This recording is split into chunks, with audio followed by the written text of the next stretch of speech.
The sky hung low and colorless when Lily Carter stepped out of the cab and faced the house she'd once called home. The air smelled like rain and lilies from the funeral wreaths still wilting on the porch. She hadn't been here in 7 years, but nothing had changed. Margaret's white roses lined the path in perfect, suffocating symmetry. The curtains in the front window moved slightly, and Lily could almost feel her mother's eyes measuring the distance between them. She held her breath, feeling that old heaviness crawl up her throat, the one that whispered, "You don't belong here." Inside, laughter and soft conversation drifted from the living room. Nathan's voice, charming as ever, commanding the crowd. Her fingers tightened around the strap of her black bag. She wasn't sure if she was here to mourn her father, or the version of herself that died long before he did. The warmth inside the Carter home was the kind that burned instead of comforted. Perfume and polished wood filled the air, masking the smell of loss. Lily stood near the door, invisible, while her mother floated through the crowd like a hostess at a gala instead of a widow. Margaret's lips curved in that rehearsed smile, her voice low and steady as she greeted guests. When their eyes met, it was like touching frost. Nathan turned then, his grin faltering for half a second, just long enough for Lily to see pity there. "You came," he said quietly, as if surprised she'd have the audacity. She nodded once, her throat tight. The room felt smaller than it used to, every memory pressing down on her shoulders. The rain began again as the guests drifted outside for the short service in the garden.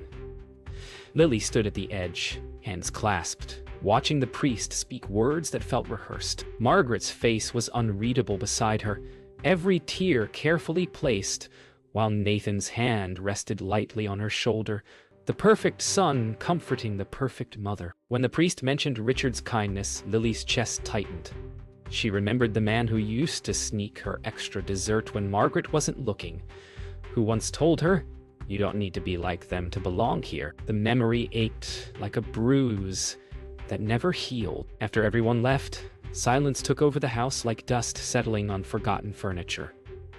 Lily sat on the edge of the couch, watching her mother rearrange the same bouquet over and over. "You could have called," Margaret said at last, her voice flat. Lily smiled faintly. "Would you have answered?" Margaret looked up, eyes sharp. "This isn't about the past, Lily. Your father wouldn't want... Dawn," Lily cut in. The words hung there, raw and ugly. For a moment, Margaret's mask cracked, just enough to reveal grief or guilt before she turned away, whispering, "You never did know when to stay quiet." As Lily prepared to leave, the family lawyer, Mr. Howard, stepped quietly into the hall. His presence broke the thick quiet. "Miss Carter," he said, voice low, "your father left a sealed envelope, addressed only to you. He asked that it be given privately." Margaret froze mid-step. The air seemed to thin as Lily took the envelope, her name written in her father's handwriting she hadn't seen in years. She felt Margaret's gaze burning through her back as she whispered, "He wanted you to have this." "Apparently," Lily said softly, tucking it into her coat. "For the first time that day?" She smiled. Just a little. The letter lay untouched on Lily's bedside table in her motel room that night. She couldn't bring herself to open it yet. Instead, she stared at the ceiling, and the years fell away. She was 13 again, sitting on the staircase while her mother's voice cut through the air downstairs, praising Nathan's science fair trophy, dismissing Lily's sketchbook as a distraction. Her father sat quietly in his chair, gaze lowered, saying nothing. That silence had been louder than any insult. Back then, Lily learned that love in this house came with conditions. Obedience, perfection, reflection of pride. But she had always been the wrong mirror. The next morning, Lily returned to the family house under the pretense of collecting her father's belongings. Margaret was at the kitchen table, coffee steaming beside her, face unreadable, the same table where Lily once sat as a child, counting the seconds before her mother would criticize something. Her hair, her clothes, her silence. Now, every chair felt haunted by echoes of arguments that never truly ended. "You're early," Margaret said without looking up. Habit, Lily replied. It was the first time in years she'd spoken to her mother without raising her voice. For a moment, neither of them moved, two women shaped by the same grief, refusing to show it the same way. Lily walked into her old bedroom later that day, untouched since she left. Posters faded, a dusty mirror reflecting someone she barely knew. On the desk sat a cracked sketchbook. Her last one before she ran away. She opened it, pages filled with faces she'd drawn from memory. Her father kind-eyed and distant, her mother, lips pressed tight. Nathan always looking away. But in the final pages, the drawings shifted, portraits of herself, older, stronger, escaping. She traced the lines with her fingertip, realizing now that art had been her rebellion, her proof that she existed beyond their narrative. In her mind, she heard her father's voice again. A night years ago, she'd been 16, crying quietly after another argument. He had come to her room, sat at the edge of her bed, and handed her a small folded note that simply said, "One day, they'll see what I already know." It wasn't much, but it was everything. That small gesture had kept her going, even when she left. Now, staring at the sealed envelope he'd left behind, she realized he'd been trying to tell her something all along. Maybe this was the final chapter of that note. That evening, as the house emptied again, Lily finally opened the envelope. Inside was a letter written in her father's steady, careful handwriting. "If you're reading this, my girl, it means I didn't get the chance to say what I should have years ago." Her hands trembled as she read. "I stayed silent when your mother's pride cut into you. I told myself peace was worth the price, but I was wrong. There is another will, a true one. Hidden with an old friend, Mr. Whitman. He knows what to do. Find him, and you'll find the truth." When she finished, the room felt smaller, her breath caught between disbelief and something dangerously close to hope. Lily read the letter 3 more times before sunrise, the words echoing like confession and command. She folded it carefully and slipped it inside her coat pocket as though it were alive. Every line pulsed with her father's regret, and with a secret big enough to reorder everything she thought she knew. Outside, the first light touched the horizon, pale and uncertain. She whispered, "All right, Dad, I'll find him." Her voice cracked halfway through, but the resolve underneath it was new, steadier than the woman who had arrived for a funeral. By mid-morning, Lily found herself in Emma's tiny office above the town square law firm, the kind of place that smelled like old paper and rain. She told Emma everything: the envelope, the letter, the name Mr. Whit. Emma listened quietly, eyes wide with both disbelief and protective concern. "If this is true," she said softly, "your father might have rewritten everything." Lily nodded. "That's what scares me." For the first time, she wasn't just the outcast. She was the keeper of a secret that could collapse the family's carefully built image. Together, they searched through Emma's firm archives for Richard's old documents. The air grew heavy with dust and silence as file drawers slid open one by one. When Emma finally found the name Samuel Whitman, she turned the folder around with careful reverence. Inside was a dated letter from Richard marked confidential addendum. Lily's breath hitched. Her father's handwriting stared back at her across the years. Beneath it was an address, an office on the outskirts of town. Emma looked up. "Do you want to go now?" Lily's answer came without hesitation. Yes. The road stretched empty under an overcast sky. Lily drove with one hand on the wheel, Emma beside her scanning the letter again, the hum of tires filling the silence. Fields rolled past in muted greens, the town receding behind them like a memory she was finally ready to outgrow. At a stoplight, Emma reached over and squeezed her hand. "He trusted you with this," she said. "She said?" Lily nodded, eyes fixed ahead. Maybe he finally saw who I was. Her reflection in the rearview mirror looked older than her years, haunted but certain. The office was small, tucked behind a row of antique stores. Its sign faded, Samuel Whitman, attorney at law. Inside, time seemed to have stopped. Dusty books, ticking clock, faint smell of cedar. Mr. Whitman, silver-haired and slow-moving, looked up as Lily entered. "You must be Richard's girl," he said with a tired smile. She nodded, heart thudding. He unlocked a drawer, pulling out a sealed envelope thicker than the first. "Your father told me to hold this until you came. He said you'd know when the time was right." Lily took it, her hands trembling. For a moment she couldn't speak. "I think," she whispered, "the time's finally right." Lily sat across from Mr. Whitman as he carefully sliced open the envelope her father had left behind. The air was still enough to hear the rasp of the blade against paper. Inside was a copy of the second will, handwritten, witnessed, and dated only 6 months before Richard's death. As Whitman read aloud, Lily's pulse quickened. Every clause felt deliberate, every word a quiet apology. The new will named her sole inheritor of the Carter estate, the business shares, and the home. Her breath caught. She could almost hear her father's voice in every sentence, not just redistributing money, but rewriting the truth her mother refused to face. Behind the legal text was another folded page, a handwritten letter from her father addressed to her directly. "If they call you the black sheep, remember, the black sheep is the one that stands out against the white. It's the one you see first in the field." Lily's eyes blurred. He had known. Every cruel word, every silence, every night she'd spent thinking she didn't matter.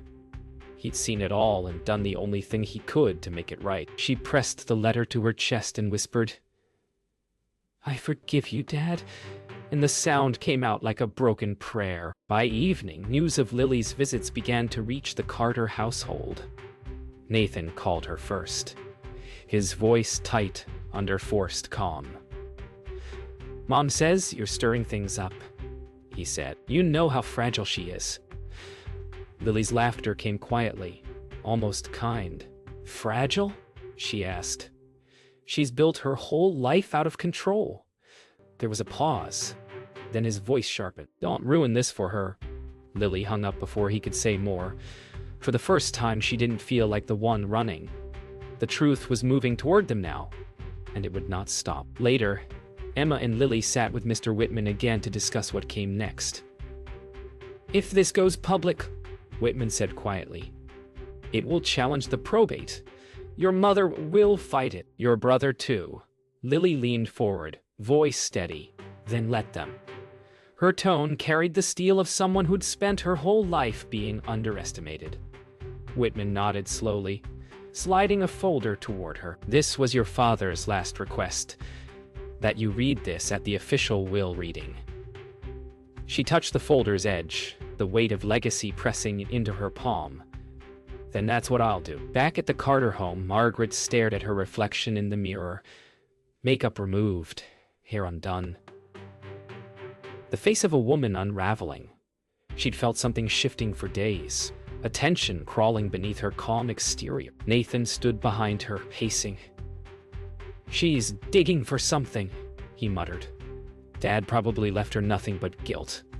Margaret said nothing, but the silence between them was thick with dread. Deep down, she feared the one thing she'd spent her life denying. That Richard had seen through her pride at last. 3 days later, the Carter family gathered again. Not for mourning this time, but for judgment disguised as formality. The letter of invitation came from Mr. Whitman's office, polite and unassuming, though its subtext trembled with consequence. Lily arrived first, calm yet cold beneath the surface. The same room that had echoed with condolences now smelled of tension and old perfume. When Margaret entered, her pearls caught the light like small shields, her chin high, eyes sharp with suspicion. Nathan followed, his charm worn thin around the edges. "Let's make this quick," he muttered. Lily didn't answer. She was done rushing through the parts of her life that mattered. Mr. Howard, the family's original lawyer, began reading from the first will. His voice carried the same smooth professionalism it had at the funeral. Margaret listened, chin tilted upward, as if expecting her reflection in every word. Nathan smirked faintly when his name appeared beside the inheritance clauses, until Howard's tone faltered. "However," he said, hesitating, "it appears a more recent version of the will has been submitted for review by Mr. Samuel Whitman, also bearing Mr. Carter's verified signature." The silence that followed was absolute. Margaret's fingers clenched around her pearl necklace. Nathan's smirk vanished. Lily's eyes didn't move from the folder in front of her. Mr. Whitman cleared his throat and unfolded the second document. Its paper yellowed slightly with time. "This," he said, "is the last legally recognized testament of Richard Carter." His voice carried no drama, just finality. As he read, the air seemed thin. Every asset, every property, every controlling share of Richard's company was willed to Lily. Her mother's name appeared only once. "To Margaret, I leave the keepsakes of our home, that she may remember not what she owned, but what she lost." The words struck like thunder. Nathan pushed back his chair, muttering something between disbelief and anger. Margaret sat utterly still, color draining from her face, her pride collapsing in real time. When Whitman finished, he pulled out the final page, a letter Richard had requested to be read aloud. His voice softened as he began. "To my family, I leave not punishment, but clarity. The one you called the black sheep was never the stray. She was the only one who kept her soul unbent. I failed her when I stayed silent, and I failed you, Margaret, when I let pride be our language. This house, this name, this wealth, none of it matters if truth dies with me. Let this be the beginning of something honest." The room seemed to breathe with him, even in absence. Lily closed her eyes, tears forming but not falling. Margaret finally looked at her, not as an enemy, but as a mirror of everything she'd broken. When it ended, no one moved. Margaret's voice came first, a brittle whisper. "You turned him against us." Lily stood slowly, her voice calm, almost tender. "No, Mom, you did that all by yourself." Nathan slammed his hand against the table, shouting something incoherent, but even his anger sounded small against the silence that followed. Margaret's eyes glistened as if realization had finally caught up to her. The lawyer began collecting the papers, the sound of folding sheets, loud and final. As Lily stepped into the hallway, the late sunlight caught her face. For the first time in years, she didn't feel like the black sheep. She felt like the one who walked out of the shadows with truth as her inheritance. That night, the Carter home no longer felt like a monument. It felt like a ruin. Margaret sat alone at the dining table, the will papers spread before her like debris. Nathan stormed in, still furious, still drunk on his own disbelief. "You can't let her take it," he hissed. Margaret didn't answer. Her face was pale, eyes glassy, fingers trembling as they traced her husband's handwriting. "He betrayed us," Nathan spat, but she shook her head slowly. "No, Nathan. He just stopped protecting our lie." Her voice cracked on the last word, the sound of a woman realizing the war she'd been fighting was with herself. Lily arrived quietly, the front door still unlocked. Nathan turned at the sound, disbelief hardening into fury. "You have some nerve coming here." "It's still my home," she said softly. Margaret looked up, exhausted. The air between them snapped like static. "You've humiliated us," Nathan said. "You've always been jealous." "Jealous?" Lily interrupted, her voice rising for the first time. "I begged for love while you begged for approval." Margaret winced. Nathan's anger faltered into something smaller. Fear, maybe. Lily stepped forward, eyes wet but unwavering. "All I ever wanted was a family that didn't need me to disappear to stay perfect." The next morning, Nathan's secrets began surfacing like cracks in ice. The company accountant called, funds missing, records altered. When the news reached Margaret, she felt the ground tilt beneath her. Nathan slammed the receiver down. "They're lying," he said, but his voice betrayed him. Margaret stared, seeing her golden son for what he was, the reflection of her own vanity. "I taught you to hide your shame," she whispered, "and you learned too well." He looked at her, trembling. No longer the untouchable favorite, but a frightened boy in a man's suit. Lily came back one last time that evening. The house was silent except for the ticking of the grandfather clock, a rhythm that had once marked her childhood anxieties. She found her mother in the living room, hair loose, posture sunken. "You came to finish it?" Margaret asked without turning. Then Margaret whispered, "He loved you more." "No," Lily replied. "He just loved me honestly." The words hung between them like smoke. It wasn't cruelty. It was truth, finally stripped of anger. When Lily turned to leave, Margaret rose suddenly and crossed to the mantel. Her hand brushed the framed family portrait, the perfect quartet once immortalized in glossy smiles. For a moment she held it close, then let it fall. The glass shattered across the floor, scattering fragments of four faces that no longer belonged together. She sank to her knees, breath breaking.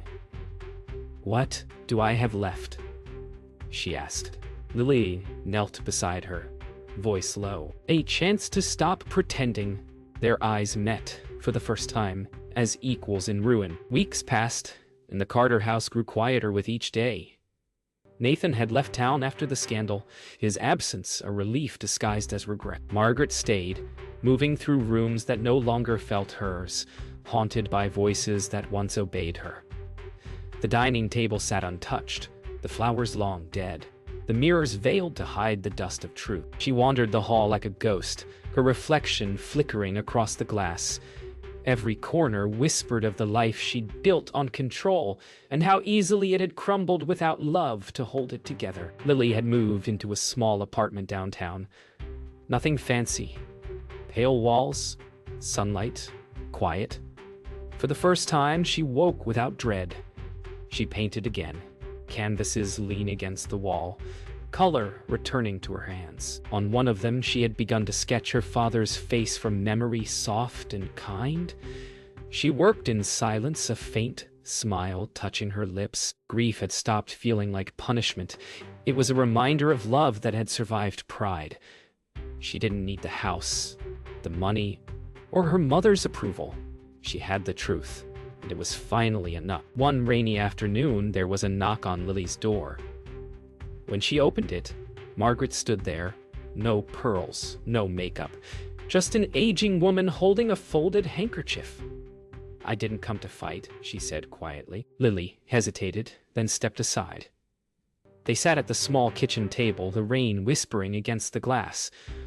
For a while, neither spoke. Finally, Margaret whispered, "I didn't know how to love you without feeling small." Lily's eyes softened. "You couldn't have just tried." It wasn't forgiveness, but it was something close, a beginning, trembling but real. After Margaret left, Lily found herself reaching for the last thing her father had given her, the original letter, now folded soft from rereading. She unfolded it and read the final lines again. "When you feel alone, remember that silence is not absence. Sometimes it's love learning to speak." She smiled through tears, realizing how much of her life had been built in reaction to noise. Her mother's perfection, Nathan's charm, the world's judgment. Now, in the quiet, she finally understood what her father had tried to teach her. Peace doesn't come from winning. It comes from letting go. Months later, Lily visited her father's grave on a clear morning. The cemetery overlooked open fields, the kind her father once loved to drive past in silence. She knelt to place fresh lilies on the stone and whispered, "I'm okay now." As she stood, wind swept through the grass, carrying the faint scent of roses from somewhere far away. In that moment, she felt something, not a presence, but a peace that settled deep and quiet in her chest. She turned toward the horizon, sunlight catching her eyes, and walked away without looking back. The black sheep had found her own pasture.